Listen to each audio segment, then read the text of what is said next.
جی ګرانو کتونکو کرونا باره کې تاسو ته پته ده چې ټوله دنیا د وخت کې په یو هیجاني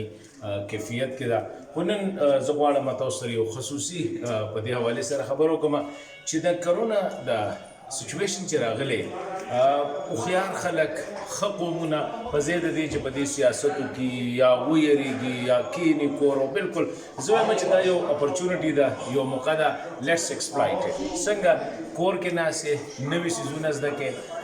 نوې څه کتاب ویل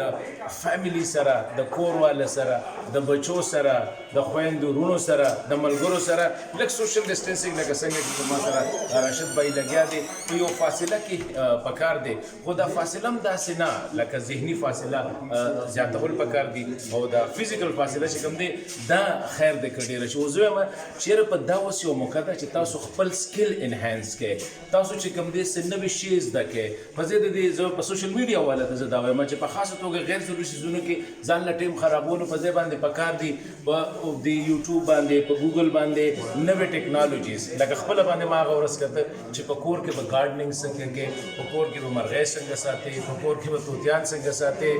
کور کې نوې کتاب ویل مذهبي حوالې سره سیاسي حوالې سره نو ما وی چې نن زه تاسو دا وایم چې دا یو موقع ده په ځای د دې چې ډېر زیات ویریږئ په ځای د دې چې د یېرې نه خپله هم ویریږئ کښېنئ نور خلک هم ځان سره کښېنوئ دا کومه موقع چې درته میلاو شوې ده دا ایکسپلایټ کې دا چې کوم دی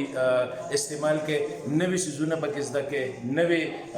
خلکو سره نه بلکې خپل فیملی سره ټایم تیر کې ما وی چې دې ځل زه تاسو سره په دې خبرو کوم د یېرې په ځای باندې د دې موقع نه پیدا اخیستل پکار دي دا یو کړکۍ تاسو ته کولو شوې ده او دا کړکۍ چې کوم دی په ښه طریقه د خپل ځان دپاره د خپل فیملی دپاره موږ